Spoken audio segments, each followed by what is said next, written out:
2,000 piso. Iyon na lang ang natitira sa pitaka ni Eya. Ang tanging pader na naghihiwalay sa kanila ng kanyang anak mula sa gutom at sa malupit na lansangan ng Maynila. Mahigpit na napahawak si Eya sa hawakan ng kanyang maleta habang nakatayo sa labas ng arrival area ng NAA. Ang init ng hangin ay agad sumampal sa kanyang mukha. Isang pamilyar na init na dapat sana ay nagpapagaan ng loob, pero ngayon ay tila nakakasakal. 5 taon. 5 taon siyang tumakbo, nagtago at nagpakasakit sa Kuwait para lang bumalik sa kung saan siya nagsimula, na walang-wala. Mama! Naramdaman ni Eya ang maliit na kamay na humila sa laylayan ng kanyang blusa.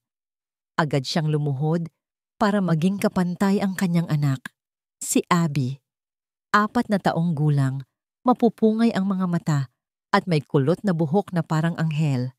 Pero sa likod ng inosenteng muka ay ang pamumutla na hindi maitatago ng kahit anong nangiti. Uho, uho. Ang tunog ng ubo ni Abby ay parang kuko na kumakalmot sa puso ni Eya. Tuyot ito at malalim. Hinaplos ni Eya ang noo ng bata. Mainit. Okay lang yan, baby. Bulong ni Eya. Pilit na pinapatatag ang boses kahit nanginginig ang kanyang mga daliri. Pagod lang tayo sa biyahe. Hahanap tayo ng matutuluyan. Tapos bibili si mama ng gamot, okay? Tumango lang si Abby at sumandal sa balikat ng ina. Gutom na po ako, mama. Napalunok si Eya. Ang sikmura niya mismo ay kumukalam na rin, pero kailangan niyang magtipid. Bawat sentimo ay mahalaga. Pumara siya ng taxi. Alam niyang mahal, pero hindi kakayanin ng katawan ni Abby ang makipagsiksikan sa bus o jeepney ngayon. Sa loob ng taxi, habang binabagtas nila ang kahabaan ng EDSA, kinuha ni Eya ang kanyang cellphone. Luma na ito at basag ang screen. Hinanap niya ang pangalang Marga sa contacts. Siya lang ang matalik na kaibigan ni Eya bago siya umalis. Siya lang ang pag-asa nila ngayon. Ring. Ring. Hello, Eya? Sagot ng nasa kabilang linya. Medyo maingay ang background. Marga, kumusta? Nandito na ako sa Maynila. Mabilis na sabi ni Eya, puno ng pag-asa ang tono. Kasama ko si Abby. Tungkol sana dun sa napag-usapan natin noon, pwede bang makituloy muna kahit ilang araw lang habang naghahanap ako ng trabaho? Tumahimik sa kabilang linya. Ang katahimikang yon ay mas masakit pa sa anumang sigaw. Naku, Eya. Sorry talaga. Basag na boses ni Marga. Dumating kasi yung mga kamag-anak ng asawa ko galing probinsya eh. Puno ang bahay ngayon. Sobrang sikip na namin. Pasensya na talaga ha. Naramdaman ni Eya ang pagbigat ng kanyang dibdib. Alam niyang palusot lang yon. Walang gustong tumanggap sa isang single mom na walang pera at may dalang bagahe mula sa nakaraan. Ah, ganun ba? Sige, okay lang. Naiintindihan ko, sagot ni Eya, kahit na gusto na niyang umiyak. Salamat na lang. Binaba niya ang telepono. Wala na. Mag-isa na lang talaga sila. Napatingin si Eya sa bintana ng taxi para pigilan ang luhang nagbabadyang pumatak. Ayaw niyang makita siya ni Abby na mahina. Pero sa paglingon niya, parang nanadya ang tadhana. Sa isang higanteng billboard sa gilid ng highway, nakabalandra ang isang pamilyar na mukha. Isang lalaking nakasuot ng mamahaling itim na suit. Ang kanyang mga mata ay matalim, puno ng kapangyarihan at autoridad. Ang panga niya ay matigas, at ang tindig ay tila naghahamon sa mundo. Damon Montefalco, CEO ng taon. Ang lalaking minahal niya noon, ang lalaking sumira sa kanya, ang ama ng batang natutulog ngayon sa kanyang kandungan. Bumilis ang tibok ng puso ni Eya. Halo-halong takot at sakit ang bumalot sa kanya. Kahit sa picture lang, parang nakatingin si Damon diretso sa kanya. Parang sinasabi nitong, hinding-hindi ka makakatakas sa akin. Mabilis na tinakpan ni Eya ang bintana ng taxi gamit ang kanyang palad na para bang matatakpan ng kamay niya ang katotohanan. Niyakap niya ng mahigpit si Abby. Hindi! Bulong ni Eya sa sarili. Hindi niya malalaman. Hindi ko hahayaang saktan kanya ulit. Nakahanap sila ng isang maliit na kwarto sa isang eskinita sa tondo. Luma ang gusali, amoy amag ang dingding, at dinig na dinig ang ingay ng mga nag-iinuman sa labas. Pero mura ang renta, at yun lang ang mahalaga. Pagkahiga ni Abby sa manipis na kutsyon, agad kinuha ni Eya ang dyaryo na binili niya sa kanto. Kailangan niyang magtrabaho, agad-agad. Wala siyang natapos na degree dahil sa pagbubuntis noon. Ang experience lang niya sa Kuwait ay bilang domestic helper. Pero matalino si Eya, mabilis matuto, at higit sa lahat, desperada. Binilugan niya ang lahat ng pwedeng pasukan.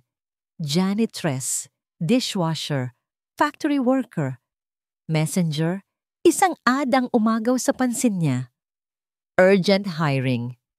Office maintenance staff, tea lady, mataas na sahod, may medical benefits. Walk-in interview bukas, 8:12 a.m. Medical benefits. Iyon ang kailangan ni Abby. Tiningnan ni Eya ang address. Nasa Makati CBD, isang malaking building. Kaya ko to, sabi niya sa sarili habang hinahaplos ang buhok ng natutulog na anak. Para sa'yo to, anak. Kahit ano, gagawin ni Mama.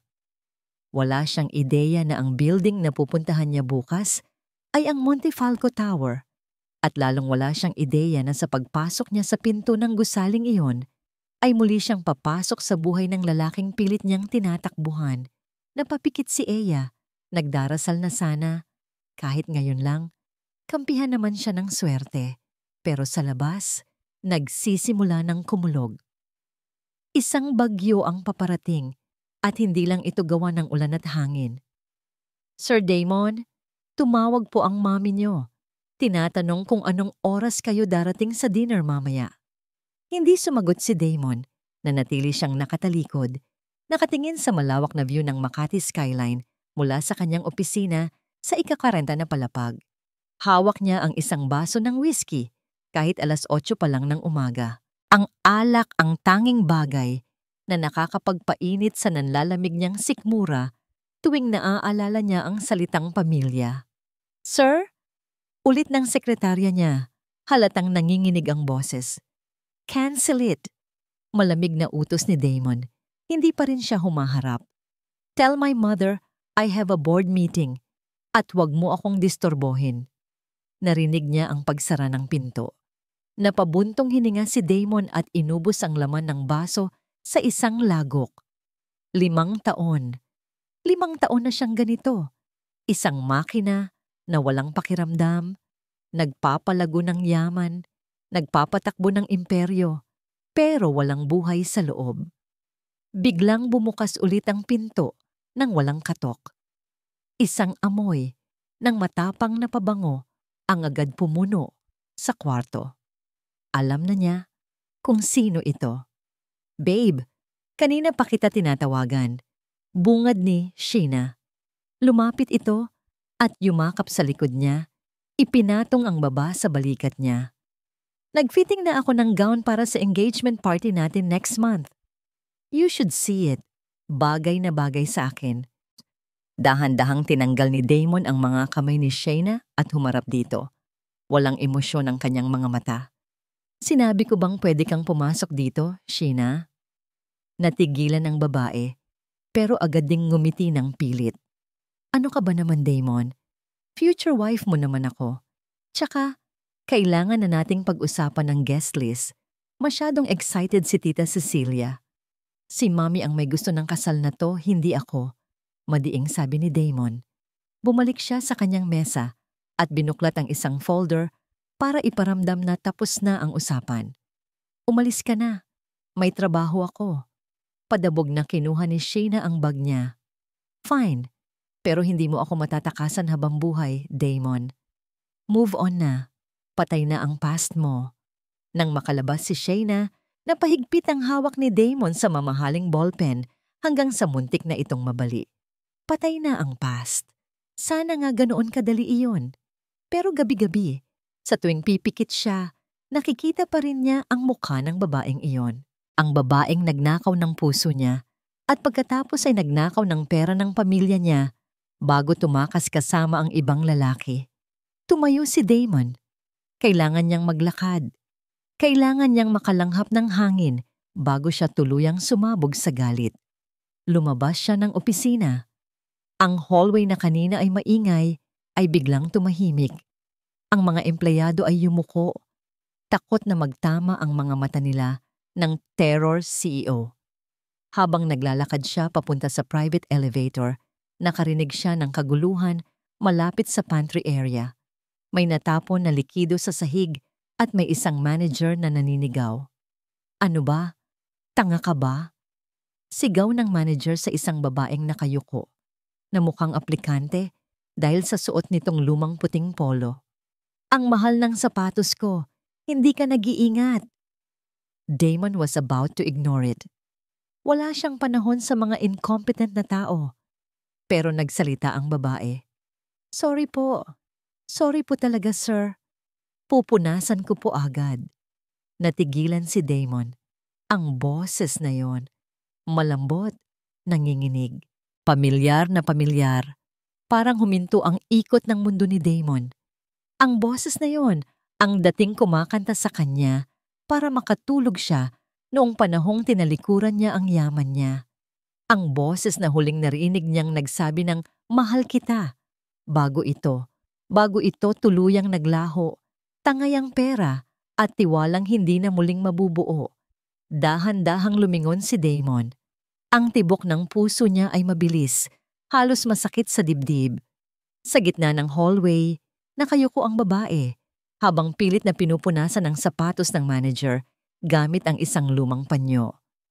Nakatakip ang buhok nito sa mukha, pero ang hugis ng kanyang balikat ang paraan ng pagkilos ng kanyang mga kamay.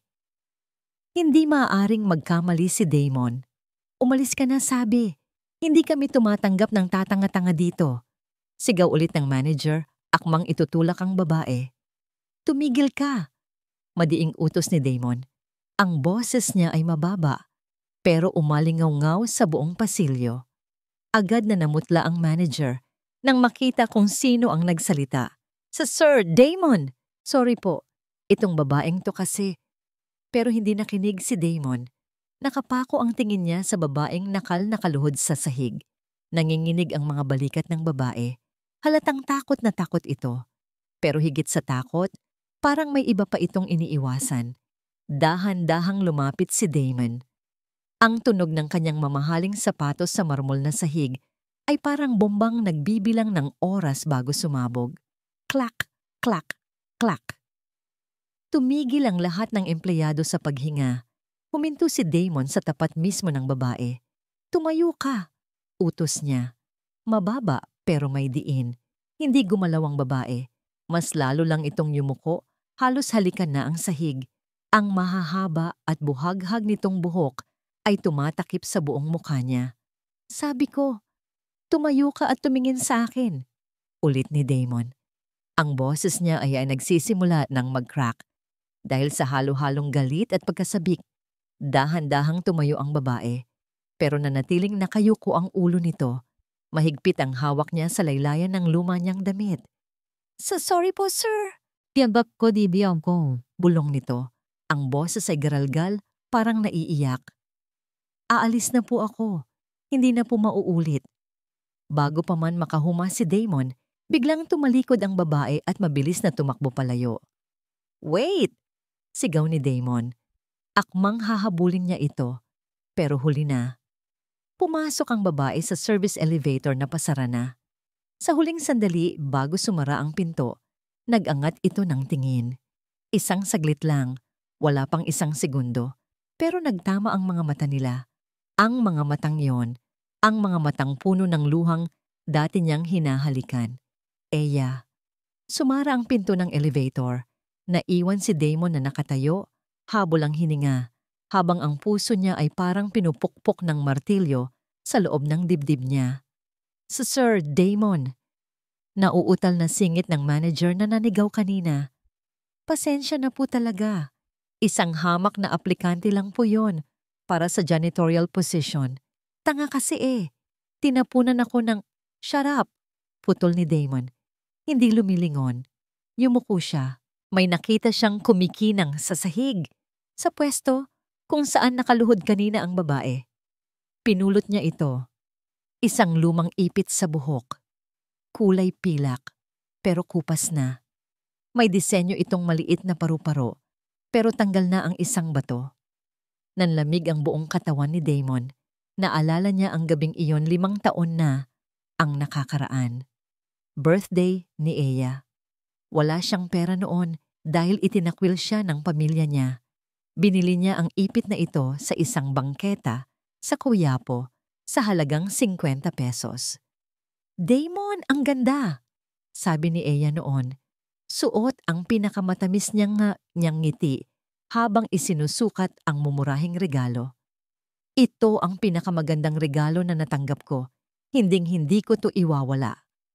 Humigpit ang hawak ni Damon sa ipit hanggang sa bumaon ang bakal sa palad niya. Nandito siya. Bumalik siya.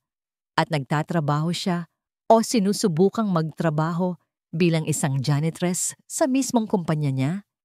Isang nakakatakot na ngisi ang gumuhit sa labi ni Damon. Hindi itong ngiti ng tuwa. Ito ay ngiti ng isang lobong nakahanap ng kanyang biktima.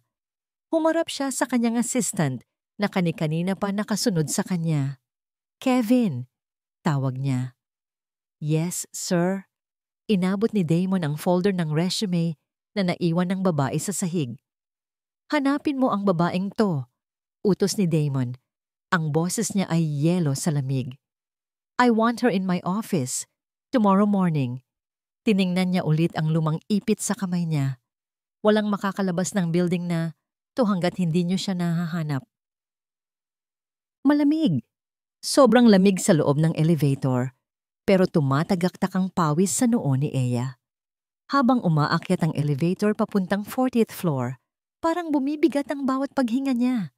Ang tunog ng kanyang puso ay halos mas malakas pa sa ding ng elevator nang bumukas ito. "Miss Eya?" Bati ng isang lalaking nakasalamin na naghihintay sa labas. Si Kevin, ang executive assistant na nakalagay sa calling card na ibinigay sa kanya kanina. "Hinihintay ka na po ni Sir Damon sa loob." Napahawak si Eya sa strap ng kanyang luma at kupas na shoulder bag. Gusto niyang tumakbo. Gusto niyang pindutin ulit ang ground floor at tumakas palayo sa gusaling ito. Pero naaalala niya si Abby, ang anak niyang naiwan sa masikip na kwarto sa tondo. Inaapoy ng lagnat at kailangan ng antibiotics. Wala na silang pambili ng pagkain, lalo na ng gamot. "Kaya mo to, Eya," bulong niya sa sarili. "Para kay Abby." Huminga siya ng malalim at tumango kay Kevin. Pagbukas ng malaking pinto na gawa sa mahogany, bumungad sa kanya ang isang opisina na mas malaki pa yata sa buong bahay na tinirhan nila sa Kuwait. Ang pader ay gawa sa salamin. Kita ang buong syudad. Sa gitna ng kwarto, nakaupo sa isang swivel chair, ang lalaking 5 taon niyang iniwasan. Damon Montefalco. Hindi ito nakatingin sa kanya. Abalang-abala ito sa pagbabasa ng isang dokumento. Ang resume ni Eya. Ang resume na puno ng domestic helper bilang work experience. "Maupo ka," utos ni Damon. Hindi pa rin ito tumitingin. Ang boses niya ay walang emosyon, parang nakikipag-usap lang sa hangin. Dahan-dahang umupo si Eya sa silyang nasa tapat ng mesa. Pakiramdam niya ay isa siyang kriminal na hinahatulan. "Eya Rodriguez," basa ni Damon sa pangalan sa papel. Sa wakas, ibinaba niya ang dokumento at dahan-dahang nag-angat ng tingin. Napatigil si Eya sa paghinga. Ang mga mata ni Damon, dati, puno ito ng init at pagmamahal. Ngayon, para itong 2 piraso ng yelo na handang sumaksak. Domestic helper sa Kuwait, pagpapatuloy ni Damon, may halong pang-iinsulto ang ngiti sa kanyang labi. "Anyare? Naubos na ba agad ang 5 milyong ninakaw mo sa pamilya ko?" Napakuyom si Eya ng kamao sa ilalim ng mesa. Gusto niyang sumigaw. Gusto niyang sabihing wala akong ninakaw. Gusto niyang sabihing ang nanay mo ang nagtaboy sa akin. Pero alam niyang walang maniniwala. Wala siyang laban. Nandito po ako para magtrabaho, Sir Damon, sagot ni Eya. Pilit na pinapatatag ang boses kahit nanginginig ito. Nag-a-apply po ako bilang tea lady. Kung hindi po ako tanggap, aalis na po ako. Tumayo siya, akmang aalis. Hindi niya kayang tagalan ang tingin ni Damon. Sino bang may sabing pwede ka nang umalis? Ang boses ni Damon ay parang latigo. Napahinto si Eya. Tumayo si Damon at dahan-dahang naglakad palapit sa kanya. Naamoy ni Eya ang pamilyar na pabango nito. Isang amoy na dati ay tahanan niya, pero ngayon ay amoy ng panganib. Kailangan mo ng pera, di ba? Bulong ni Damon malapit sa tenga niya. Nakita ko ang address mo. Squatters area. Siguro, gutom ka na. Napapikit si Eya. Ang sakit. Ang sakit-sakit na galing pa mismo sa bibig ni Damon ang mga salitang yon. May inilapag si Damon na isang folder sa mesa. Hindi kita tatanggapin bilang tea lady, sabi ni Damon. Bumalik ito sa kanyang upuan at prenteng sumandal. Masyadong madali ang trabahong yon para sa isang tulad mo. Ano po ang ibig niyong sabihin? Tanong ni Eya. Personal assistant, sagot ni Damon. Ikaw ang gagawa ng lahat ng ayaw kong gawin. Ikaw ang magtitimpla ng kape ko, magpapalaban ng damit ko, maglilinis ng kalat ko. 24/7 on call. At ang sahod? Binuksan ni Damon ang folder. Nakasulat doon ang halagang halos triple ng inaasahan ni Eya. Sapat yan para makaahon ka sa lusak na kinalalagyan mo. Dagdag ni Damon, nakangisi. Pero may kapalit. Bawal kang magreklamo.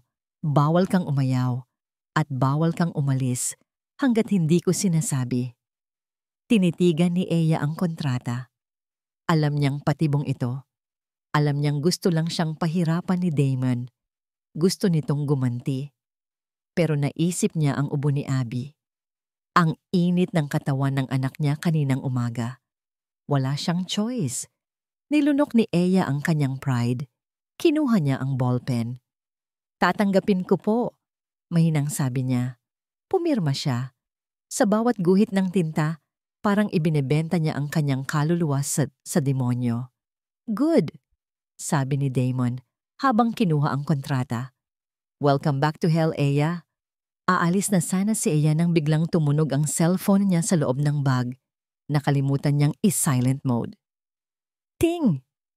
Dahil luma na ang bag at hindi nakasara ng maayos, umilaw ang screen ng cellphone na nakasilip sa bukana nito. Kitang-kita ang wallpaper. Isang litrato ng isang batang babae na nakangiti. May suot na party hat. Napansin ni Damon ang ilaw. Dumako ang tingin niya sa bag ni Eya. Anong? Kumunot ang noo ni Damon. Lumapit siya ng bahagya. Nakatingin sa screen na unti-unti nang namamatay ang ilaw. Sino yon? Tanong ni Damon. Biglang nagbago ang tono niya. Mula sa pagiging mapang-uyam, naging seryoso at mapanuri. Sino ang nasa picture? Nanigas si Eya. Bumilis ang tibok ng puso niya na parang sasabog sa kaba. Mabilis niyang hinablot ang bag at tinakpan ito sa kanyang dibdib. Wala po, sir. Pamangkin ko lang po. Mabilis na pagsisinungaling ni Eya, pero halata sa boses niya ang takot. Sige po, magsisimula na po ako bukas.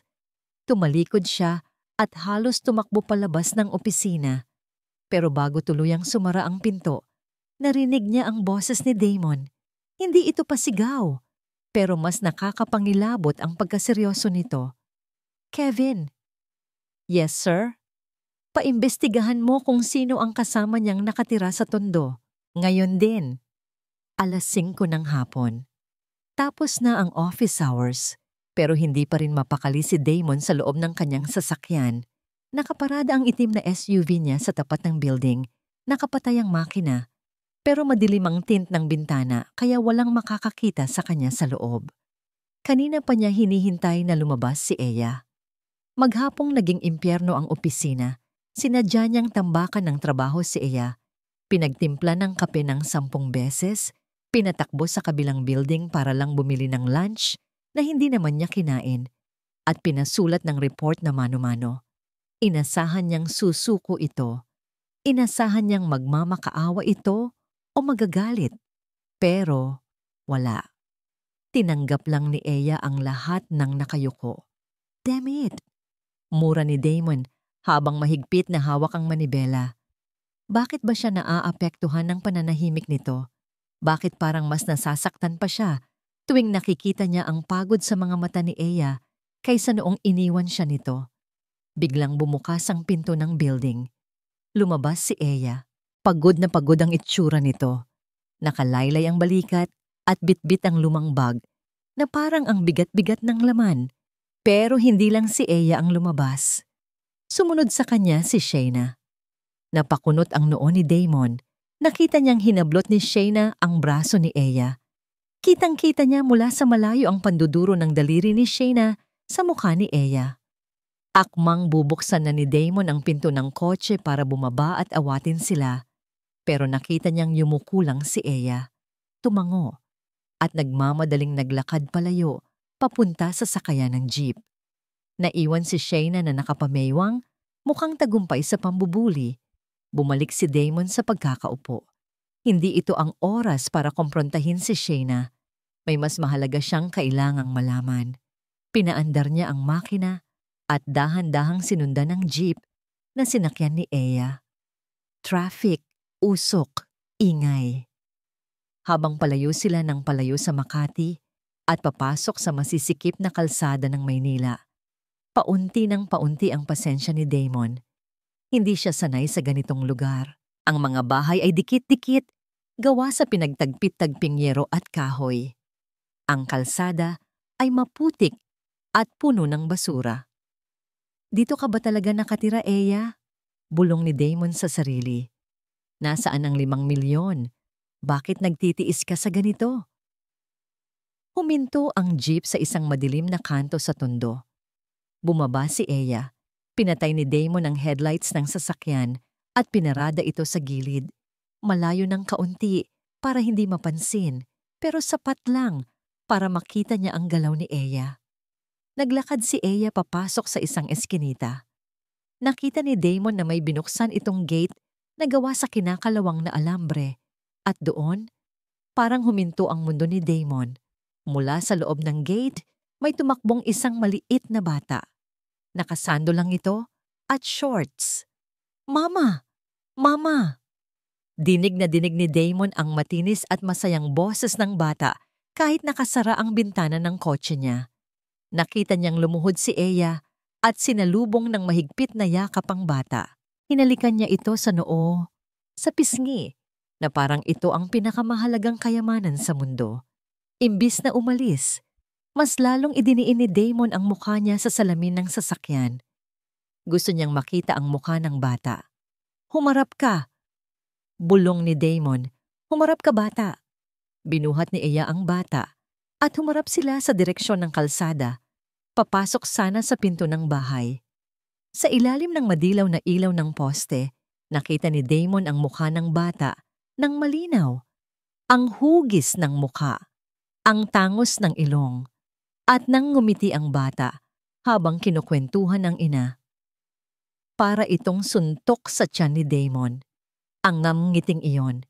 Iyon ang ngumangiting nakikita niya sa mga lumang litrato ng kanyang ina noong bata pa ito. Iyon ang manangiti na nakikita niya sa salamin araw-araw. Dugo niya.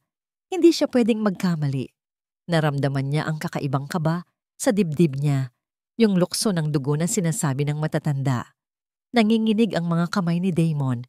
Halo-halong emosyon ang sumabog sa kanya. Galit. Dahil tinago ito ni Eya. Saya na hindi niya maipaliwanag. At takot. Biglang tumigil ang bata sa pagtawa. Tumingin ito sa direksyon ng sasakyan ni Damon. Kahit tinted ang salamin, parang naramdaman ng bata na may nakatingin sa kanila. Itinuro ng bata ang sasakyan. Mama, look oh! Dinig ni Damon na sabi ng bata. My car! Ang ganda, parang kay Iron Man. Napatingin si Eya sa direksyon na tinuturo ng anak. Nanlaki ang mga mata ni Eya nang makilala ang plaka ng sasakyan. Kilalang-kilala niya ang sasakyang yon. Namutla si Eya. Mahigpit niyang niyakap ang bata para takpan ito. Hindi na nagpigil si Damon. Binuksan niya ang pinto ng kotse. Bumaba siya. Ang tunog ng pagsara ng pinto ng kanyang mamahaling SUV ay umalingaw sa tahimik na eskinita.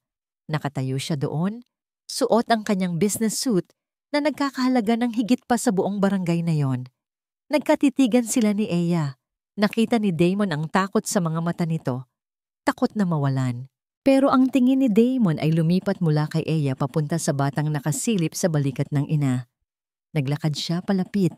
Isang hakbang, 2 hakbang. Sino siya, Eya? Tanong ni Damon. Ang boses niya ay nanginginig, hindi sa galit, kundi sa isang emosyon na ngayon lang niya naramdaman. Hindi sumagot si Eya. Umatras ito. Yakap-yakap ang bata nang mahigpit. Sagutin mo ako, utos ni Damon, pero basag na ang boses niya. Anak ko ba siya? Umalis ka na, Damon. Parang awa mo na.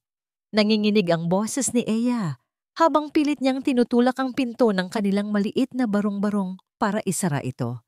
Pero huli na, isang malakas na puwersa ang pumigil sa pinto. Ang kamay ni Damon.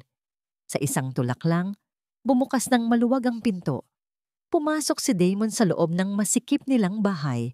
Ang kanyang mamahaling sapatos ay tumapak sa sahig na semento na may mga bitak. Ang presensya niya ay tila higante sa loob ng kwartong iyon na puno ng amoy ng luma at kahirapan. Agad na hinila ni Eya si Abby sa likuran niya. Ginawa niyang panangga ang sarili niyang katawan. Huwag kang lalapit, banta ni Eya kahit na ang totoo ay siya ang takot na takot. Pero hindi kay Eya nakatingin si Damon. Nakatitig ito kay Abby. Ang mga mata ni Damon ay nanlalaki, puno ng pagkabigla at sakit. Parang sinusuri niya ang bawat anggulo ng mukha ng bata. Ang kulot na buhok, ang hugis ng ilong, at ang mga matang kopyang-kopya sa kanya. Abby, bulong ni Damon. Ang boses niya ay basag. Ang pangalan niya, Abby? Sumilip si Abby mula sa likod ni Eya. Wala itong kamuwang-muwang sa tensyon sa paligid. Hello po, bati ng bata sa inosenteng tinig. Friend po ba kayo ni Mama? Parang sinaksak ang puso ni Eya nang makita niyang lumuhod si Damon para maging kapantay ang bata. Ang CEO na kinatatakutan ng lahat, ngayon ay nakaluhod sa maruming sahig ng tondo. Hi! Sagot ni Damon. May pumatak na luha mula sa mata nito. Oo, friend ako ni Mama mo. Dati. Aabutin sana ni Damon ang kamay ni Abby, pero mabilis na tinapik ito ni Eya. Sabi nang huwag mong hawakan ang anak ko. Sigaw ni Eya. Hinila niya si Abby at dinala sa may kurtinang nagsisilbing dibisyon ng kwarto. Baby, dito ka muna ha. Huwag kang lalabas hanggat hindi tinatawag ni Mama.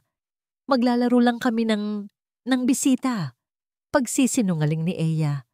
Tumango si Abby at pumasok sa loob. Nang masiguro ni Eya na hindi na sila naririnig ng bata, hinarap niya si Damon. Ang takot niya kanina ay napalitan ng galit. Galit na naipon sa loob ng 5 taon. Ano bang kailangan mo? Asik ni Eya. Nananahimik na kami, Damon.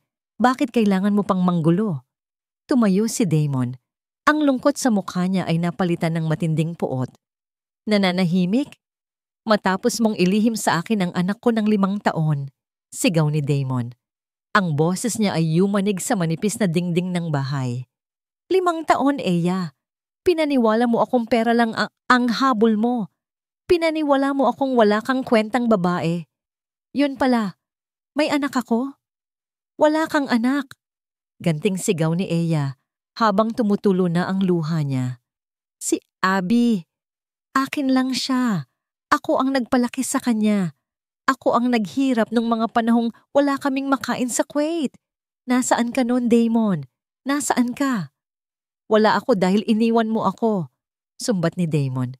Lumapit siya kay Eya. Sobrang lapit na ramdam ni Eya ang init ng hininga nito. Kung sinabi mo lang sana, kung hindi ka nagpadala sa pera. Hindi pera ang dahilan. Gusto sanang isigaw ni Eya ang totoo, na ang ina ni Damon ang nagtaboy sa kanya, na ang ina nito ang nagbanta na ipapalaglag ang bata kung hindi siya aalis. Pero natigilan siya. Maniniwala ba si Damon?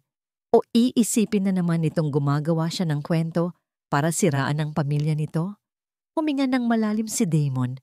Pinilit nitong pakalmahin ang sarili. Tumingin ito sa paligid, sa tumutulong yero, sa mainit na electric fan, sa kawalan ng maayos na kagamitan. Tingnan mo ang kalagayan niyo, mariing sabi ni Damon. Pinapatira mo ang anak ko sa ganitong lugar? Hahayaan mo siyang lumaki sa basura habang ako lumalangoy sa pera? Masaya kami, depensa ni Eya. Aalagaan ko siya. Hindi niya kailangan ng pera mo. Hindi ako papayag. Iling ni Damon.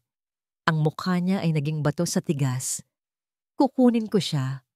Nanlaki ang mga mata ni Eya. Hindi. Hindi mo pwedeng gawin yan. Ako ang ama, Eya. May karapatan ako. Malamig na sabi ni Damon. At may kakayahan akong ibigay sa kanya ang buhay na nararapat sa isang Montefalco.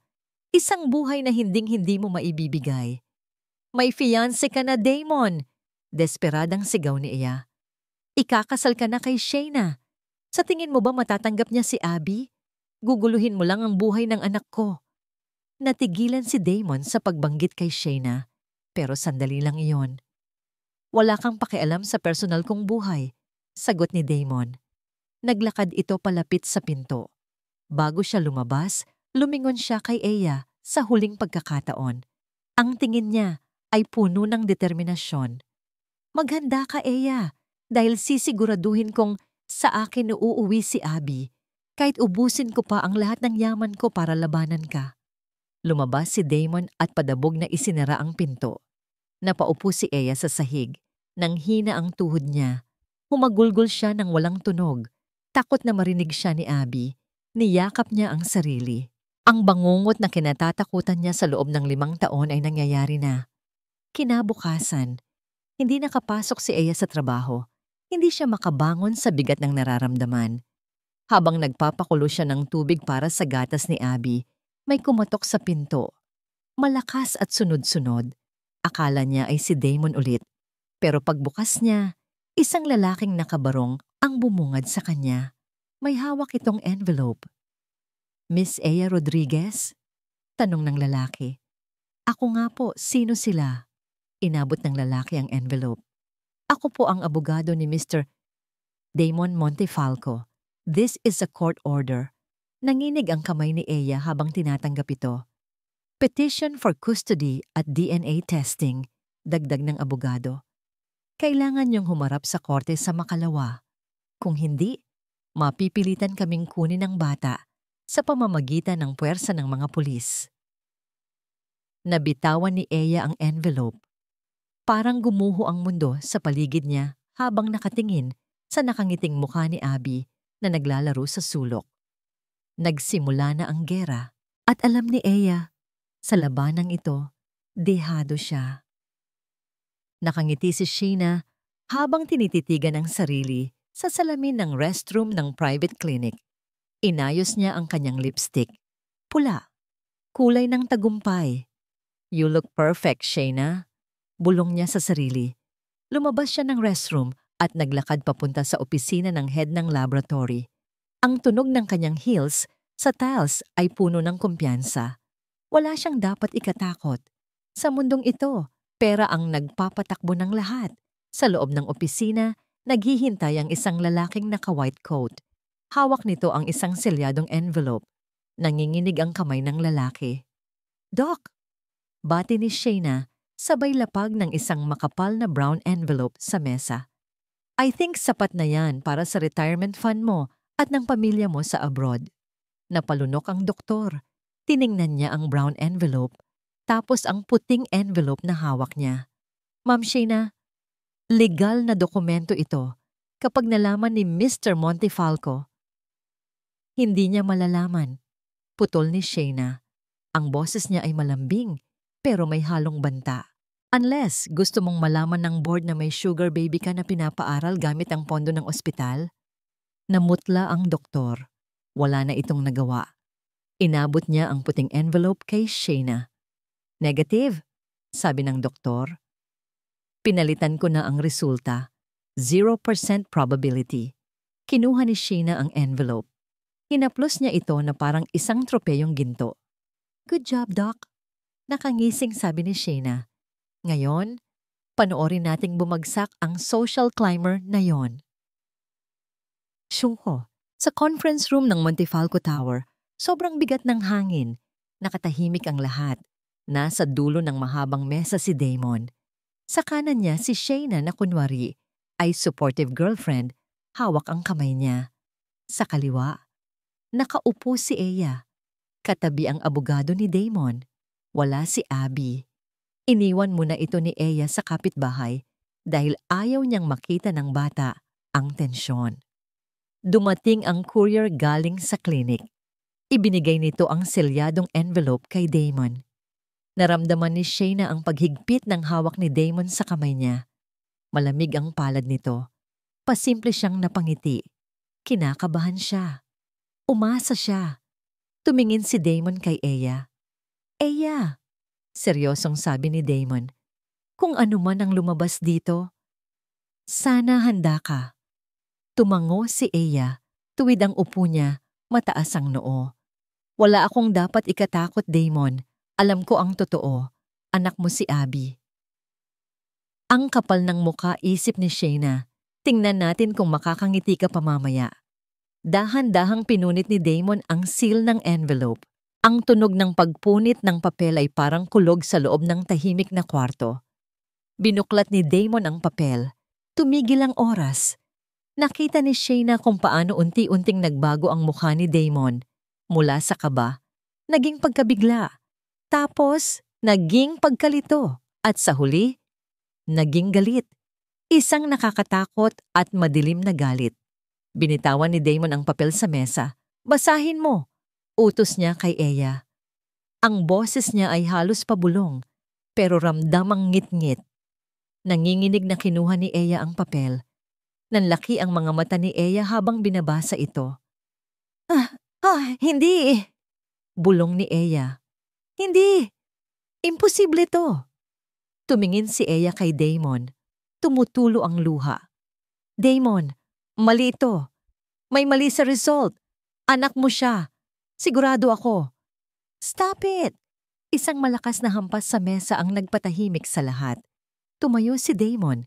Namumula ang muka at nanginginig sa galit. Stop lying to me, Eya! Sigaw ni Damon. Isang beses, naloko mo na ako. Pinatawad kita sa isip ko. Pero ito? Ang gumamit ka ng inosenteng bata para lang makahut-hot ng pera sa akin? How low can you get? Hindi ako nagsisinungaling, hagulgol ni Eya. Lumapit siya at hinawakan ang braso ni Damon. Damon, maniwala ka. Dugo mo siya. Nararamdaman mo yun, di ba? Nung nakita mo siya. Wala akong naramdaman. Pagsisinungaling ni Damon. Hinablot niya ang braso niya mula kay Eya. Awa. Yun lang ang naramdaman ko. Awa para sa batang ginagamit ng sarili niyang ina para magkapera. Tumayo si Shayna at umeksena. Hinawakan niya sa balikat si Damon. Babe, calm down, sabi ni Shayna, bago bumaling kay Eya na may pekeng awa sa mukha. Eya, please, huwag mo nang pahirapan si Damon. Kitang-kita naman sa DNA test hindi kayo magkadugo. Umalis ka na lang bago pa tumawag ng security si Damon. Ikaw, duro ni Eya kay Shayna. Ikaw ang may gawa nito, no? Alam kong ayaw mo sa akin. Wow, tawa ni Shayna. Ako pa? Eya, science yan. DNA yan. Hindi yan nadadaya. Tumingin ulit si Eya kay Damon. Damon! Tinalikuran siya ni Damon at humarap sa bintana. Get out! Malamig na utos ni Damon. Damon, please! I said get out! Sigaw ni napapitlag si Eya. Ang sigaw na yon ay parang tuluyang pumatid sa huling sinulid ng pag-asa na pinanghahawakan niya. Tinitigan niya si Damon. Ang likod nito na nakaharap sa kanya ay parang isang pader na kailanman ay hindi na niya mabubuwag. Dahan-dahang pinunasan ni Eya ang kanyang mga luha. Huminga siya ng malalim. Pilit na inaayos ang kanyang dignidad kahit na durog na siya sa loob. Sige Damon, garalgal pero buo ang boses na sabi ni Eya. Aalis ako. Hindi dahil totoo ang papel na yan. Aalis ako dahil napahinto siya. Pinipigilan ng paghikbi. Dahil hindi deserving si Abby ng isang amang mas naniniwala sa isang papel kaysa sa sarili niyang puso. Hindi gumalaw si Damon. Hindi ito lumingon. Pero nakita ni Shayna ang paghigpit ng kamao nito sa gilid. Security! Tawag ni Shayna sa intercom bago bumaling kay Eya ng may mapangaping ngiti. Narinig mo naman siguro, di ba? You're dismissed. Forever. Kinuha ni Eya ang kanyang bag.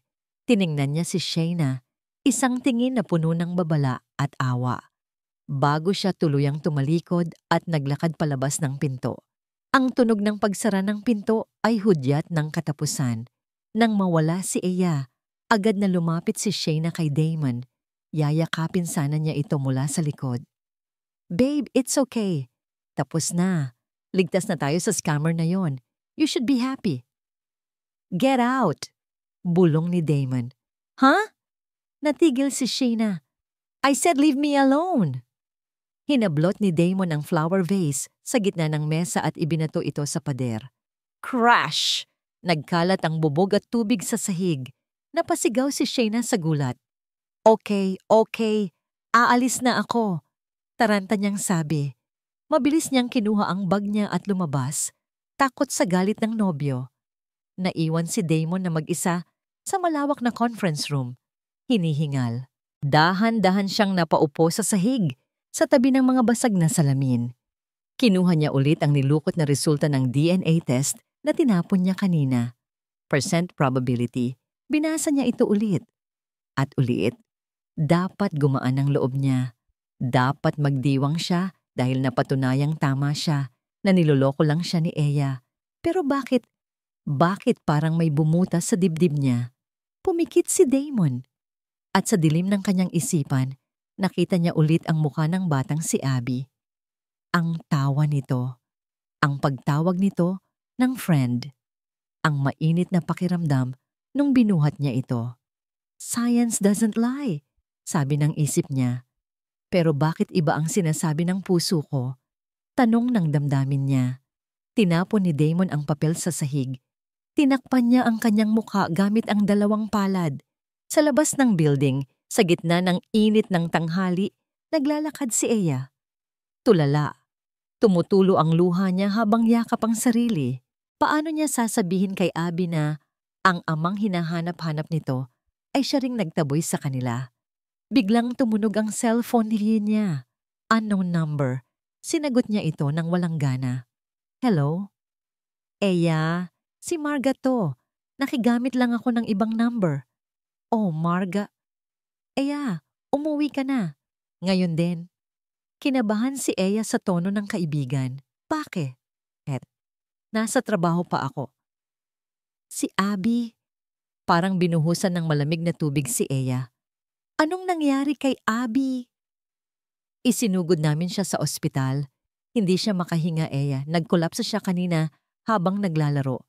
Sabi ng doktor, kailangan niya ng operasyon at kailangan niya ng dugo.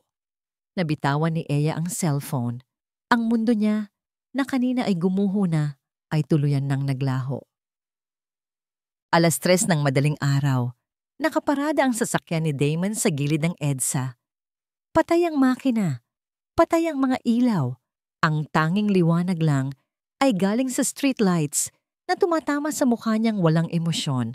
Sa passenger seat, nandoon pa rin ang nilukot na resulta ng DNA test. 0% probability. Paulit-ulit na bumabalik sa isip niya ang numerong yon. Pero sa tuwing ipipikit niya ang mga mata niya, ang nakikita niya ay ang luha ni Eya, ang desperasyon sa boses nito, at ang mga mata ng batang si Abby na puno ng pagtitiwala. Bakit? Tanong ni Damon sa sarili. Bakit hindi ako mapalagay? Biglang umilaw ang cellphone niya sa dashboard. Unknown number. Hindi niya sana sasagutin. Wala siya sa mood makipag-usap kahit kanino. Pero ang pag-ilaw ng telepono ay may kasamang kakaibang kaba sa dibdib niya. Isang kaba na hindi niya maipaliwanag. Sinagot niya ito. Hello? Paos niyang sagot. Sir Damon, Diyos ko po, salamat at sumagot kayo. Isang boses ng babae ang nasa kabilang linya. Mabilis itong magsalita, humahangos, at umiiyak. Sino to? Kunot noong tanong ni Damon. Si Marga po to. Kaibigan ni Eya. Sir, parang awa niyo na po. Si Abby. Napaupo ng maayos si Damon. Humigpit ang hawak niya sa manibela.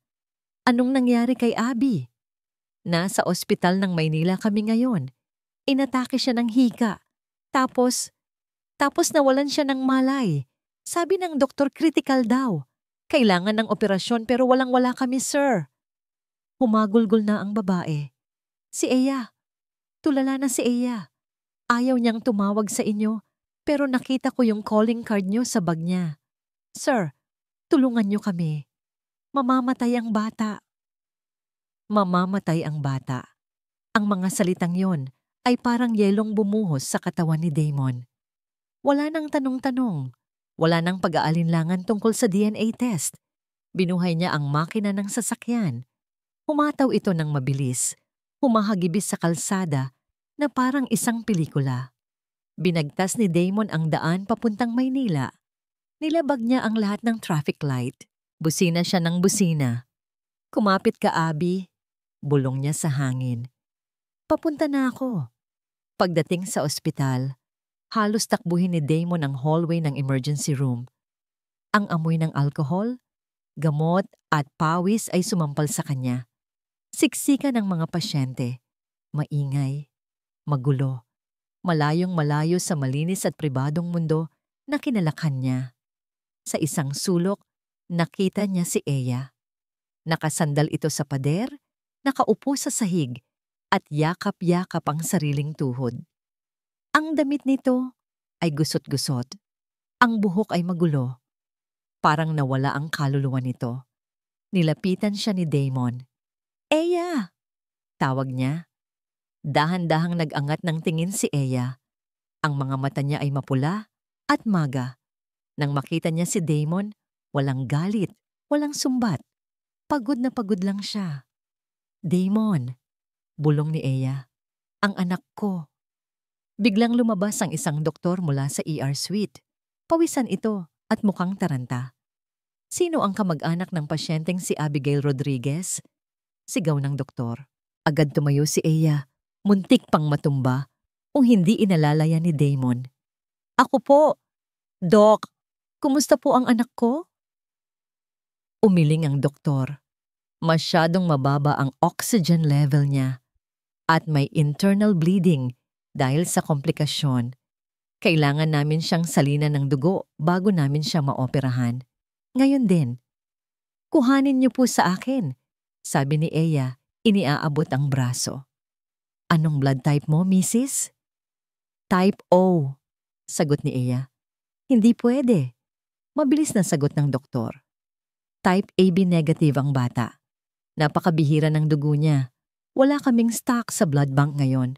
Kung hindi tayo makahanap ng donor sa loob ng 1 oras, tumigil ang doktor. Hindi na niya kailangang tapusin ang sasabihin.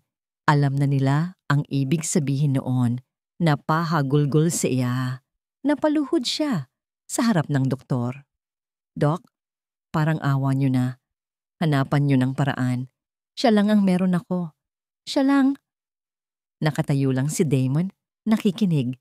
Type AB negative. Isang napakabihirang blood type. Wala pang 1% ng populasyon ang meron nito. Dahan-dahang itinaas ni Damon ang kanyang kamay. Inalis niya ang kanyang mamahaling coat at itinupi ang manggas ng kanyang polo. Doc, Tawag ni Damon. Ang boses niya ay matatag, puno ng awtoridad. Tumingin ang doktor sa kanya. Yes, sir? Type AB negative ako, sabi ni Damon. Kuhanin niyo ang dugo ko, lahat ng kailangan niyo. Natigilan si Eya. Tumingala siya kay Damon. Ang mga mata ay nanlalaki sa gulat. Damon? Hindi siya tiningnan ni Damon. Nakapako ang tingin nito sa pinto ng ER kung saan nakahiga ang bata. Bilisan niyo, utos ni Damon sa doktor. Save my daughter. Makalipas ang 1 oras, nakaupo si Damon sa tabi ng kama ni Abby. Tahimik ang kwarto. Tanging ang tunog lang ng monitor ang naririnig. Beep! Beep! Beep! Nakakabit ang swero sa maliit na kamay ni Abby. Ang dugong galing kay Damon ay dumadaloy na ngayon sa ugat ng bata. Unti-unting bumabalik ang kulay sa pisngi ni Abby. Hinawakan ni Damon ang kamay ng bata. Napakaliit. Napakalambot. Pumasok ang doktor. May dalang clipboard. Stable na siya, Mr. Montefalco. Nakangiting balita ng doktor. Napakalaking swerte na nandito kayo. Kung hindi dahil sa dugo ninyo, baka wala na siya ngayon. Tumangulang si Damon. Hindi inaalis ang tingin kay Abby. Doc? Tanong ni Damon ng mahina. Gaano kalaki ang chance na magkapareho kami ng rare blood type kung hindi kami magkaano-ano? Natawa ng mahina ang doktor habang tinitingnan ang chart. Honestly, sir, halos imposible. Sa genetics, ang AB negative ay namamana. Kung ang ina ay type O at ang bata ay AB, ang ama ay kailangang AB din. It's strictly biological. Parang may bombang sumabog sa utak ni Damon. Biological. Imposible. Kung ganoon. Ang papel na hawak niya kanina, ang resulta na nagsasabing 0%, peke. Isang kasinungalingan. Isang kasinungalingan na muntik nang pumatay sa anak niya. Naramdaman ni Damon ang pag-init ng kanyang mga mata, pero hindi ito luha ng lungkot. Ito ay luha ng galit at pagsisisi. Hinalikan niya ang likod ng palad ni Abby. I'm sorry, baby, bulong ni Damon. Ang boses niya ay basag. I'm so sorry na hindi naniwala si Papa. Lumingon siya. Sa may pinto, nakatayo si Eya. Umiiyak ito ng tahimik. Tumayo si Damon at lumapit kay Eya. Sa unang pagkakataon sa loob ng 5 taon, niyakap niya ito. Mahigpit, puno ng pagsusumamo. Eya, patawarin mo ako. Bulong ni Damon sa buhok ni Eya. Umiyak si Eya sa dibdib niya. Ang pader sa pagitan nila ay gumuho na. Biglang tumunog ang cellphone ni Damon. Bumitaw siya sa yakap at kinuha ito. Isang message galing kay Shayna. From Shayna, babe, nasaan ka? Umuwi ka na. Hayaan mo na yang mga yan. Celebrate tayo. Wala ka ng sakit ng ulo. Love you. Binasa ni Damon ang mensahe habang nakatingin sa mahimbing na tulog ng kanyang anak na muntik nang mamatay dahil sa kasinungalingan. Nagdilim ang anyo ni Damon. Ang mga mata niya ay naging kasing lamig ng kamatayan. Damon, tanong ni Eya nag-aalala sa reaksyon nito. Tinago ni Damon ang cellphone sa bulsa. Tumingin siya kay Eya at sa pagkakataong ito, nakita ni Eya ang Damon na kaya niyang sunugin ang mundo para sa pamilya niya. Dito lang kayo, madiing sabi ni Damon. Babantayan ko kayo, walang aalis sa tabi niyo. Naglakad siya papunta sa bintana ng ospital at tumingin sa labas, kung saan nag-aabang ang umaga. At sisingilin ko ang may gawa nito, bulong niya sa sarili. Bawat patak ng luha niyo, pagbabayaran niya. Mapayapa sana ang umaga. Sa loob ng kwarto, 305, mahimbing na natutulog si Abby. Bumalik na ang kulay sa pisngi nito at normal na ang pagtaas-baba ng dibdib niya. Nakahawak si Eya sa maliit na kamay ng anak. Pinapakiramdaman ng init ng buhay na dumadaloy dito. Nasa labas si Damon. Kausap ang mga doktor. Kahit pagod na pagod, hindi makatulog si Eya. Masyadong maraming nangyari. Masyadong mabilis. Biglang nag-vibrate ang cellphone ni Eya sa ibabaw ng side table. Bzzz, bzzz. bzz. Sunod-sunod. Hindi tumitigil. Kinuha ito ni Eya, nagtataka kung sino ang magte-text ng ganito kaaga. Pagbukas niya ng screen, halos mabitawan niya ang telepono. Ang social media feed niya ay punong-puno ng mukha niya. Isang stolen shot nung nasa opisina siya, nakayuko, mukhang kaawa-awa. At sa tabi nito ay ang picture ni Shayna na umiiyak, mukhang biktima. Ang caption sa viral post ng isang sikat na entertainment blog, "Breaking, ang yaya na sumira sa engagement ng CEO at supermodel." Gumamit pa ng batang hindi naman kadugo para lang makapanghuthot. Libo-libong angry reacts. Libo-libong comments na tinatawag siyang Makati, gold digger, at walang hiya. Nanginig ang buong katawan ni Eya. Parang sinasakal siya. Alam niyang kagagawan ito ni Sheena. "Hindi," bulong ni Eya. "Wag naman ganito." Biglang may narinig siyang ingay mula sa hallway. Mapayapa sana ang umaga sa loob ng kwarto 305, pero sa labas, nagsisimula ng mabuo ang isang bagyo. Mahimbing na natutulog si Abby. Bumalik na ang kulay sa pisngi nito at normal na ang pagtaas-baba ng dibdib niya. Nakahawak si Eya sa maliit na kamay ng anak, pinapakiramdaman ng init ng buhay na dumadaloy dito. Biglang nag-vibrate ang cellphone ni Eya sa ibabaw ng side table. Bzzzt, bzzzt, bzzzt. Sunod-sunod. Hindi tumitigil. Parang may emergency. Kinuha ito ni Eya, nagtataka kung sino ang magte-text ng ganito kaaga. Pagbukas niya ng screen, halos mabitawan niya ang telepono sa gulat. Ang social media feed niya ay punong-puno ng mukha niya. Isang stolen shot nung nasa opisina siya, nakayuko, mukhang kaawa-awa. At sa tabi nito ay ang picture ni Shayna na umiiyak, mukhang biktima. Ang caption sa viral post ng isang sikat na entertainment blog, "Breaking, ang yaya na sumira sa engagement ng CEO at supermodel, gumamit pa ng batang hindi naman kadugo para lang makapanghutot, gold digger alert." Libo-libong angry reacts, libo-libong comments na tinatawag siyang Makati, ahas at walang hiya. Nanginig ang buong katawan ni Eya. Parang sinasakal siya. Alam niyang kagagawan ito ni Shayna. Sinisimulan na nito ang pagpatay sa pagkatao niya. "Hindi," bulong ni Eya. "Huwag naman ganito. Huwag naman pati anak ko." Biglang may narinig siyang ingay mula sa hallway.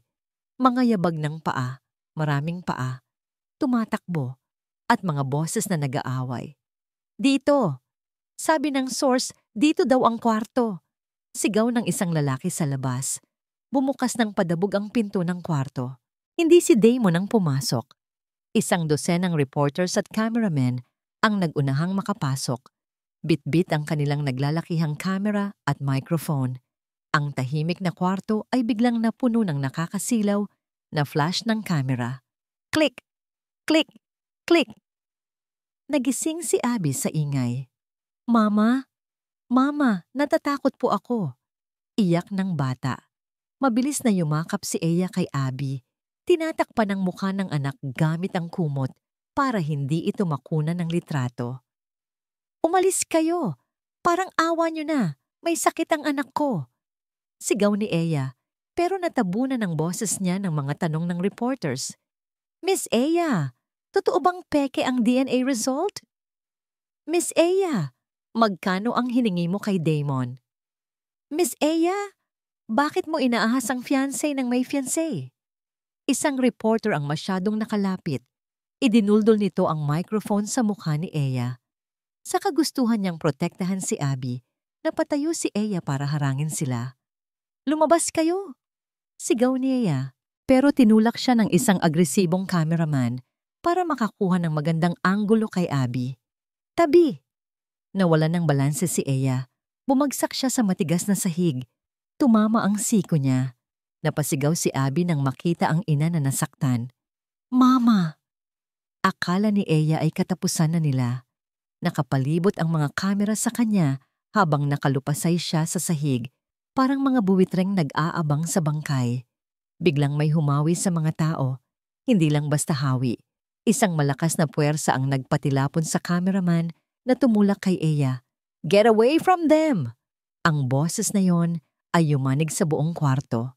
Damon, nakatayo siya sa gitna, sa pagitan ni Eya at ng mga reporters. Ang mga mata niya ay nag-aapoy sa galit.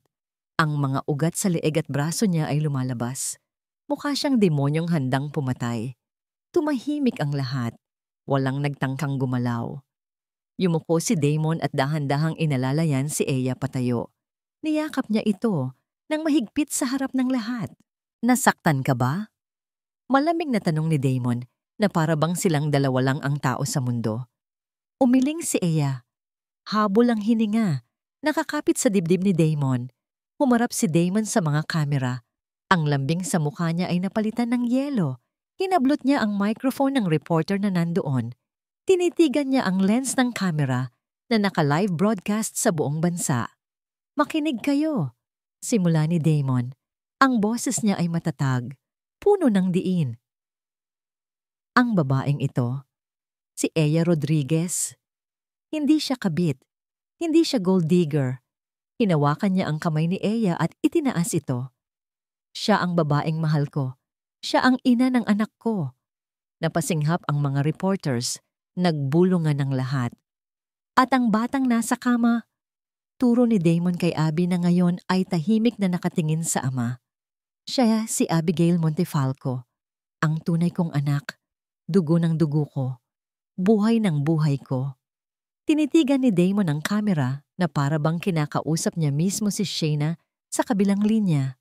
Kaya kung sino man ang nagpapakalat ng kasinungalingan, magtago ka na.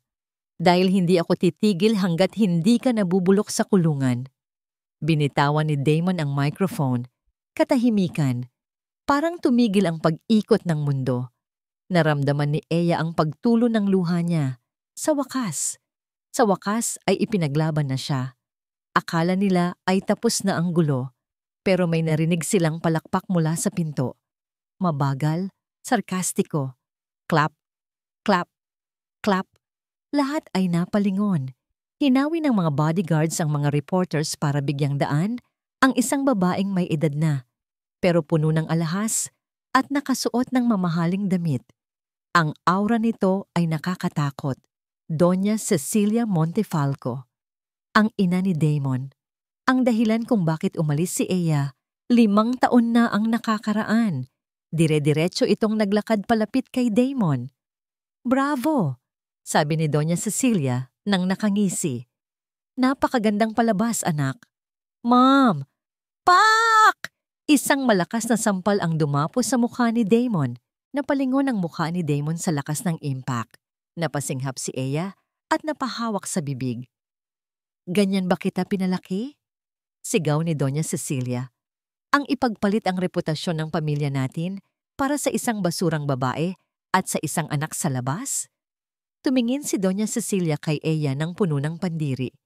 "At ikaw, akala ko ba naintindihan mo na ang pwesto mo noong binayaran kita para lumayas?" Nanlaki ang mga mata ni Damon. Dahan-dahan siyang humarap sa ina. Hawak ang pisngi niyang namumula.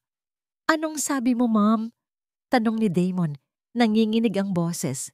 "Binayaran mo siya?" Ngumiti ng malademonyo si Doña Cecilia. "Oo, Damon. Ako ang nagpaalis sa kanya noon. At ngayon, gagawin ko ulit ang lahat para mawala siya sa buhay natin. Kahit itakwil pa kita bilang anak." Namamanhid pa rin ang pisngi ni Damon sa sampal ng kanyang ina, pero mas masakit ang katotohanang sumampal sa pagkatao niya. Nakatingin siya kay Doña Cecilia. Dati, nakikita niya ito bilang isang respetadong haligi ng kanilang pamilya. Ngayon, nakikita na lang niya ang isang estranghero na puno ng lason at mali siya. "Binayaran mo siya." Ulit ni Damon. Ang boses niya ay halos pabulong, pero puno ng panganib. "Ikaw ang dahilan kung bakit lumaki ang anak ko nang walang ama. Ikaw ang dahilan kung bakit ako nagdusa ng 5 taon. Ginawa ko yon para sa'yo." Katwiran ni Doña Cecilia, inaayos ang kanyang gusot na shawl. "Para sa kinabukasan mo. At ngayon, handa akong gawin ulit yon. Pumili ka, Damon. Ang pamilyang ito At ang lahat ng yaman mo o ang babaeng yan? Tumingin si Damon sa paligid. Sa mga reporters na naka-live broadcast pa rin. Sa mga staff ng ospital na nakanganga. At kay Eya. Nanginginig si Eya, yakap-yakap si Abby, takot na takot sa kung ano ang mangyayari. Ngumiti si Damon. Isang ngiti ng kalayaan. Hinubad niya ang kanyang mamahaling relo. Ang relo na regalo ng kumpanya nang maging CEO siya. At ipinatong ito sa side table ng dahan-dahan. Isaksak mo sa baga mo ang yaman mo, ma. Sabi ni Damon nang diretso sa mata ng ina. Nagulat si Doña Cecilia. Nanlaki ang mga mata nito. Anong? I quit. Madiing sabi ni Damon. Hindi ko kailangan ng pera na galing sa panloloko. Aalis ako at isasama ko ang tunay kong pamilya. Nilapitan niya si Eya at binuhat si Abby. Nagising na at nakatingin sa kanya gamit ang malalaki nitong mata. Hinawakan niya ang kamay ni Eya gamit ang libre niyang kamay. Tara na. Bulong niya kay Eya. Umuwi na tayo. Tinalikuran nila si Doña Cecilia na sumisigaw sa galit at ang mga reporters na nagkakagulo sa bagong headline. Sa paghakbang nila palabas ng pinto, pakiramdam ni Damon ay ngayon lang siya nakahinga ng maluwag sa buong buhay niya. Dinala ni Damon sina Eya at Abby hindi sa kanyang penthouse sa Makati, kundi sa isang lugar na walang nakakaalam. Sa isang pribadong rest house sa Tagaytay, malayo sa ingay, malayo sa gulo. Gabi na nang makarating sila. Tahimik ang paligid, tanging huni ng mga kuliglig at ang malamig na hangin ang sumasalubong sa kanila. Habang natutulog na ulit si Abby sa master bedroom, lumabas si Eya sa veranda kung saan nakatayo si Damon habang nakatingin sa kawalan. Damon! Tawag ni Eya. Lumingon si Damon. Sa ilalim ng liwanag ng buwan, nakita niya ang pagod pero maamong mukha ni Eya. Lumapit si Damon at walang sabi-sabing lumuhod sa harap ni Eya. Nagulat si Eya. Damon, anong ginagawa mo? Tumayo ka dyan. Patawarin mo ako. Basag na boses ni Damon. Hinawakan niya ang mga kamay ni Eya at idiniin ito sa kanyang noo. Patawarin mo ako dahil naging bulag ako. Patawarin mo ako dahil hindi kita ipinagtanggol noon. Patawarin mo ako dahil hinayaan kong saktan ka nila. Naramdaman ni Damon ang pagpatak ng luha ni Eya sa kanyang mga kamay. Natakot ako, Damon. Pag-amin ni Eya habang humihikbi. Noong araw na umalis ako, sinabi ng mama mo na ipapapatay niya ang bata sa sinapupunan ko kung hindi ako lalayo. Wala akong laban. Wala akong pera. Ang akala ko proteksyon ang paglayo ko. Tumayo si Damon at niyakap si Eya ng mahigpit. Parang gusto niyang durugin ang sarili niya sa pagsisisi. Nandito na ako. Bulong ni Damon sa tenga ni Eya. Hinding-hindi na kita bibitawan. Dagdag ni Damon. Kahit talikuran ko ang buong mundo, basta kasama ko kayo, buo na ako. Dahan-dahang inangat ni Damon ang mukha ni Eya. Sa liwanag ng buwan, nakita niya ang babaeng minahal niya noon at mas minamahal niya ngayon. Wala nang mga salita ang kailangan. Hinalikan niya si Eya. Malambot, matamis, puno ng pangako. Isang halik na nagbura sa 5 taon ng pangungulila at sakit. Napabitaw sila sa isa't isa nang marinig ang isang maliit na boses. Sa may sliding door, nakatayo si Abby habang kinukusot ang kanyang mga mata. Yakap-yakap nito ang kanyang teddy bear. Mama, gutom na po ako, sabi ng bata. Tumingin ito kay Damon nang may pagtataka.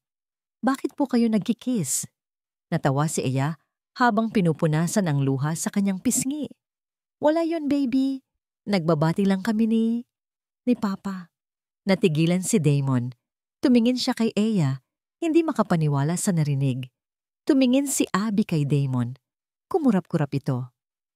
Papa? Tanong ng bata. Ikaw na po ba ang papa ko? Lumapit si Damon kay Abby. Lumuhod siya ulit. Sa pagkakataong ito, hindi dahil sa bigat ng loob, kundi dahil sa sobrang gaan ng pakiramdam. Oo, Abby. Sagot ni Damon, nangingilid ang luha sa tuwa. Ako ang papa mo at hinding-hindi na ako aalis. Ngumiti ng napakalapad si Abby. Ibinuka niya ang maliliit niyang braso. Yehey! May papa na ako! Sigaw ni Abby at tumalon ng yakap sa leeg ni Damon. Binuhat ni Damon ang kanyang anak. Ang bigat ng bata sa kanyang bisig, ang pinakamasarap na pakiramdam sa buong mundo. Mas mahalaga pa sa kahit anong trophy o award na natanggap niya.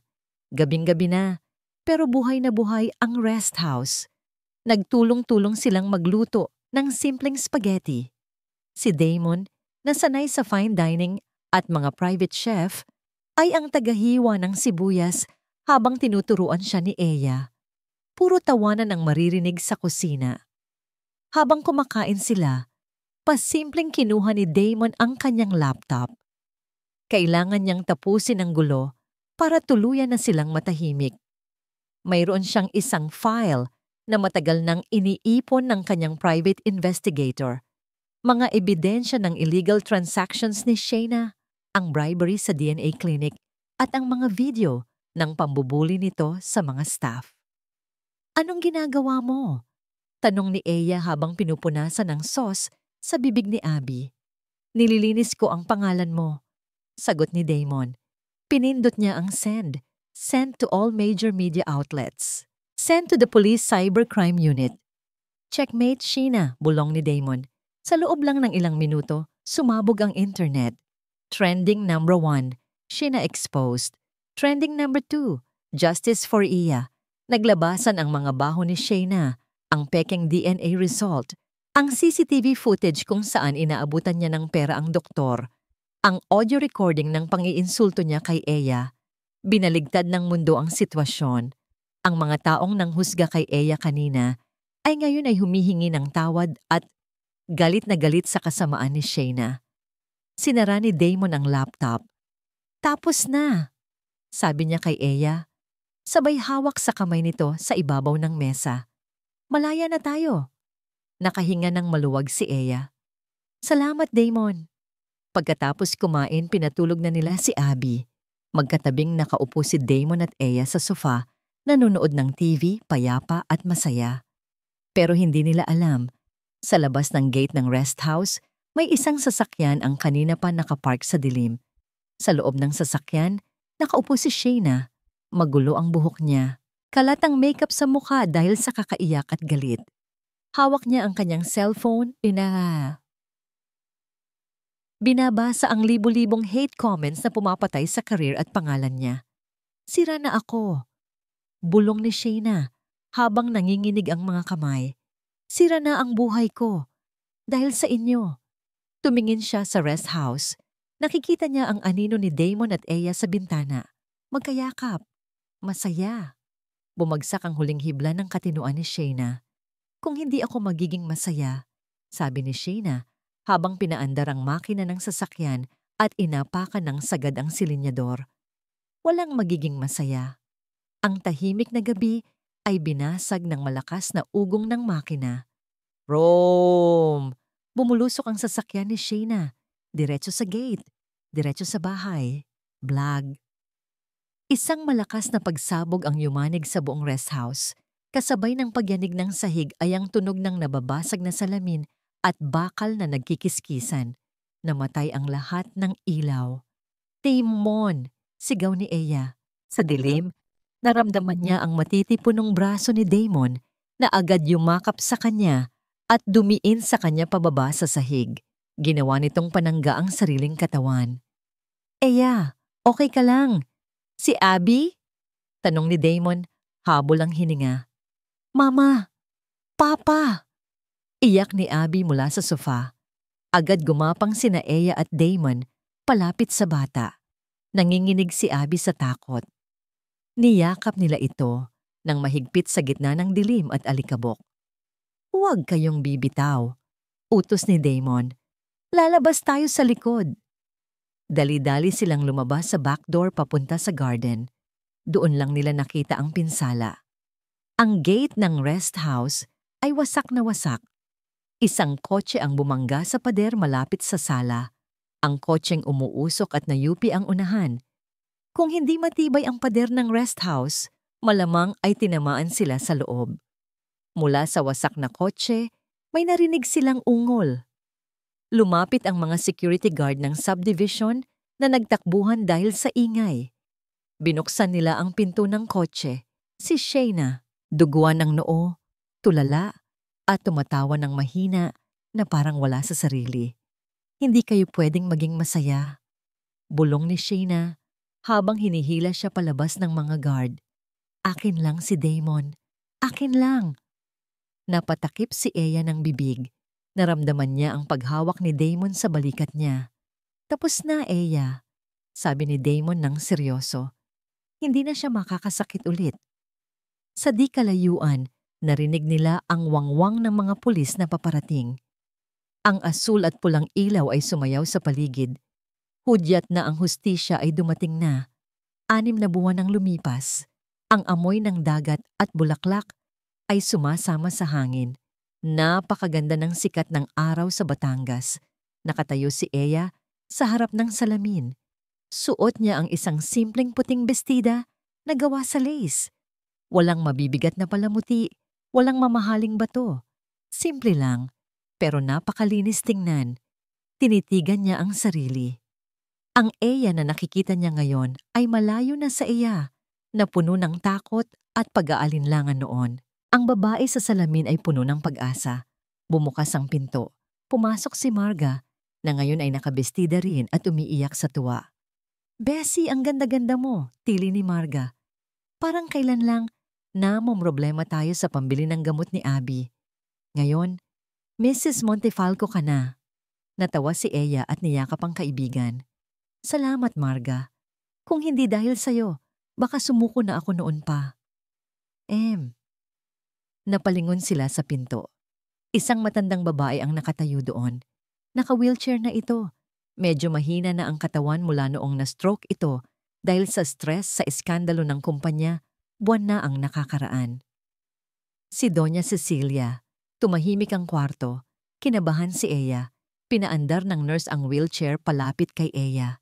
Huminto ito sa tapat niya. Tinitigan siya ni Doña Cecilia mula ulo hanggang paa. Inasahan ni Eya ang panlalait. Inasahan niya ang masasakit na salita. Pero dahan-dahang inabot ni Doña Cecilia ang kamay niya, hinawakan ni Doña Cecilia ang kamay ni Eya. Ang kamay na dati ay nandidiri sa kanya, ngayon ay mahigpit na nakakapit, nanginginig, at humihingi ng damay. May pumatak na luha sa mga mata ng matanda. Hija! Garalgal na sabi ni Doña Cecilia. Ang boses niya ay mahina. Wala na ang dating bagsik. Patawarin mo ako. Natahimik ang buong kwarto. Hindi makapaniwala si Marga sa narinig. Patawarin mo ako sa lahat ng nagawa ko. Pagpapatuloy ng matanda. Noong nakita kong muntik nang mamatay ang apo ko, at noong nakita kong handang mamatay ang anak ko para sa inyo, doon ko na-realize kung gaano ako naging masama. Pera lang ang meron ako. Pero kayo ang mayaman dahil nagmamahalan kayo. Tumingin si Doña Cecilia kay Eya ng diretso sa mata. Salamat dahil hindi ka sumuko sa anak ko. At salamat dahil binigyan mo ako ng apo na kasing tapang mo. Naramdaman ni Eya ang pagbigat ng kanyang dibdib, pero sa pagkakataong ito, hindi dahil sa sakit, kundi dahil sa pagpapatawad.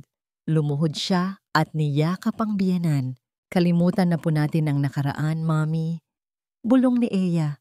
Ang mahalaga, buo na tayo ngayon. Sa labas, nagsimula ng tumugtog ang gitara. Ang tunog ng mga alon na humahampas sa pampang ay sumasabay sa melody ng Ikaw at Ako. Naglakad si Eya sa aisle na puno ng puting petals. Ang buhangin sa ilalim ng paa niya ay mainit at pino. Ang hangin ay amoy asin at bagong simula. Sa unahan, naglalakad si Abby bilang flower girl. Ang sigla-sigla nito, saboy ng bulaklak habang kumakaway sa mga bisita. At sa dulo ng altar, naghihintay si Damon. Napakagwapo nito sa kanyang linen suit. Pero ang mas nakakaagaw pansin ay ang mga luha sa kanyang mga mata habang pinapanood na lumapit si Eya.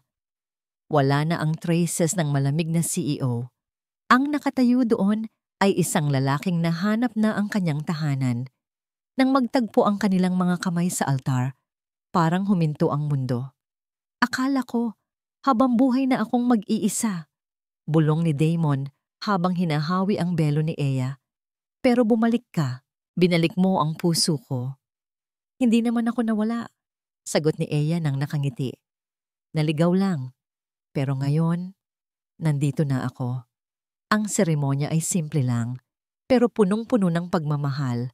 Walang kamera ng media, walang flash ng paparazzi. Tanging pamilya at mga tunay na kaibigan lang ang saksi.